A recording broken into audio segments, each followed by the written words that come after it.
దోస్తులందరూ నమస్తే. మళ్ళొక ఘాటు sweet correct ముచ్చటతో మీ ముందుకు వచ్చిన. ఈ మధ్యలో సోషల్ మీడియా వచ్చిన కాంచెల్లి ఊళ్ళో గెలిచిన రాజకీయ నాయకుల కాంచెల్లి రాష్ట్రంలో ఎమ్మెల్యేలు ఎంపీలు అందరూ కూడా సోషల్ మీడియాను బాగా యూటిలైజ్ చేసుకొని దాన్ని ప్రచారం చేసుకునే కార్యక్రమాలు చేస్తూ ఉన్నారు. అయ్యలారా మీకు దండం పెట్టి చెప్తున్నా, వేరే అనుకోకుండా అన్యదా భావించకూర్రి.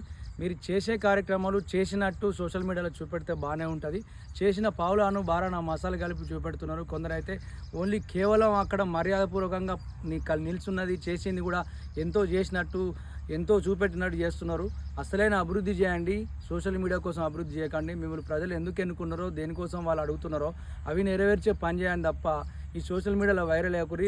దీని మీద నేను ఇట్లా చెప్పాల్సిన కారణం ఎందుకు వచ్చిందంటే, మన సీఎం ముఖ్యమంత్రి రేవంత్ రెడ్డి గారు ఒక మాట చెప్పారు. ఉమ్మడి కరీంనగర్ జిల్లాలో ఒక 4 ఎమ్మెల్యేలు కేవలం వాళ్ళు సోషల్ మీడియాకే పరిమితం అవుతారు, ఫీల్డ్ వల్ల ప్రజల సమస్యలు తెలుసుకుంటారు అని చెప్పి ఆయన వార్నింగ్ ఇవ్వడం జరిగింది. ఆయన చెప్పిన దాని మీదనే నేను చెప్తున్నా. దయచేసి విలేజ్ లీడర్ల కాంచెల్లి ఎక్కడ పెద్ద లీడర్లు, ఢిల్లీ లీడర్ గల్లీ నుంచి ఢిల్లీ దాకా అందరూ కూడా పనిలో ఇన్వాల్వ్ కాండి. సోషల్ మీడియాలో తక్కువ చూపెట్టుకొని పని ఎక్కువ చేయండి. ఆటోమేటిక్గా మిమ్మల్ని ప్రజలు ఆస్వాదిస్తారు తరోసారి. లేకపోతే ఖచ్చితంగా అందరు అబ్జర్వ్ చేస్తుర్రు.